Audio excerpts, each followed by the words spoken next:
Hey everyone, how we doing today? This is James Sweeney, aka SplitSuit, and welcome back to another video.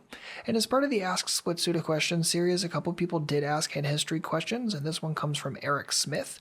And Eric says, "This is coming from Bovada Zone Poker 6 Max. My stack is 908 to start the hand, blinds are 2 cent, 5 cent. Under the gun makes a 3x raise, and the cutoff, who started with 523, cold calls. So at this point, Hero decides to squeeze from the big blind, which I would also be doing with ace king here. However, I think the size is definitely on the smaller side of the spectrum. Now when I'm squeezing in a general situation like this, when there's just one caller, I'm usually going to be up to about 4x, so something like 60 cents here would definitely be a little bit better, just because I don't want to give people a sick price to take position on me, and it's just one of those situations where I can pump more value as well. So I would just prefer the hero use a larger size in this exact situation. But hero ends up getting the cutoff, they go heads up to it, hero decides to bet and ends up getting min raised by the cutoff, which puts us in a pretty uncomfortable situation. So at this point, Eric says, "I don't know what he has, but a 10 definitely crossed my mind, possibly king queen. I call with the intention of donk betting the turn." So, Eric, I would simply ask why we're calling with that intention. I'm not 100% sure what it accomplishes. So, in this situation, if he has a 10, obviously donk betting the turn just loses you even more money. If he has king queen, yes, he'll probably continue calling, but if he had king queen and would min raise here, don't you think he would probably bet himself? And then by donking, you pretty much blow out most of the bluffs, or at least I would imagine so. So I don't really see the donk bet doing anything, so I don't particularly like that plan. I think if you're going to call here, you're calling because you think that the cutoff is doing one of two things. Either one, bluffing enough of the time, or two, overvaluing king X enough of the time. If you think that he's doing those things, I would just call here and give him the rope to continue hanging himself. If you think that he has a ton of king X and would continue overvaluing, you could definitely 3-bet here and get it in, that's fine. But I just kind of see if he wants to take the lead with a king X, just give him the lead with it. It's not like a ton of turn cards are going to change a tremendous amount. I mean, a queen or a jack is kind of ugly, but beyond that, everything else is going to be pretty much a clean brick low card, and it's not like it puts up any flush filler or anything like that. So it's just one of those where if you think he has that, probably just going to call, give him the rope, and let him do what he does. Now, you also can't discount a 10x, in my opinion. There's definitely 10x's that make sense given the smaller 3-bet preflop.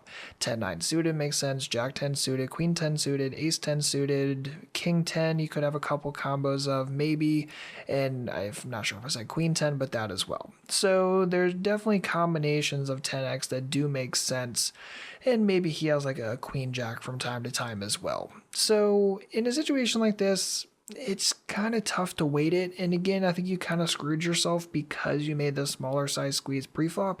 So that does a couple things. One, makes the SPR different. By the time we get to the flop, it's give or take around 4.5 SPR, which is definitely going to be pretty tricky with ace king. It's tough to figure out when you should stack the top pair top kicker versus when you shouldn't be. So had you gone bigger preflop, you generate more value, but you also have a byproduct of creating an SPR that's a little bit easier, usually something closer to like 3 or 3.5, which the smaller it gets, the easier it gets to play things like top pair, top kicker. So in my opinion, again, it kind of all boils back to preflop, but now that we're here, we still have to make a decision. So my advice in a situation like this is to make your definitive plan right this moment. Because even though he min raised and it's a small raise, if you call here, there's going to be about a pot size bet back going into the turn and river. So it's very, very easy to expose your entire stack.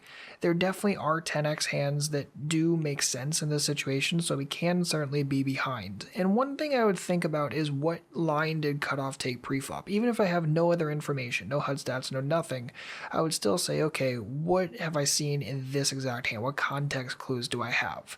Well, we have a guy who called a preflop raise and then called a squeeze. So those are pretty passive actions, and then he raises on the flop.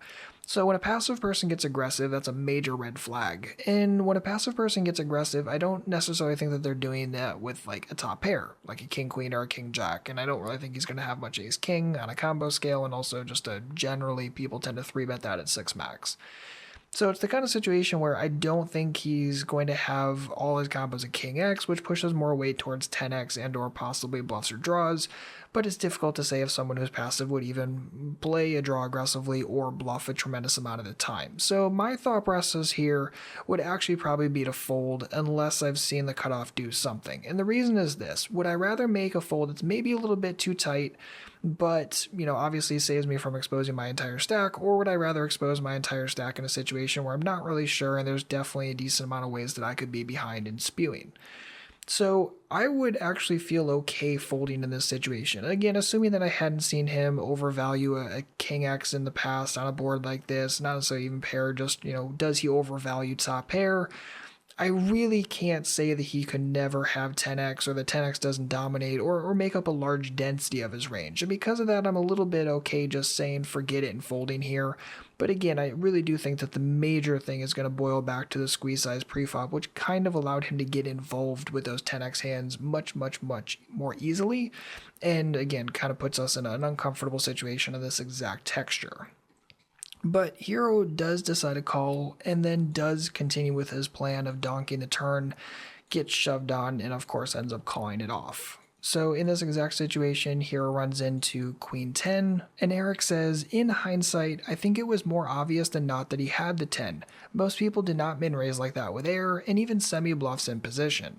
I think I was overvaluing my pair of kings. Also, how would this hand have played differently if I had had position on my opponent? Could I have lost less and even got away from the hand? Any response would be great.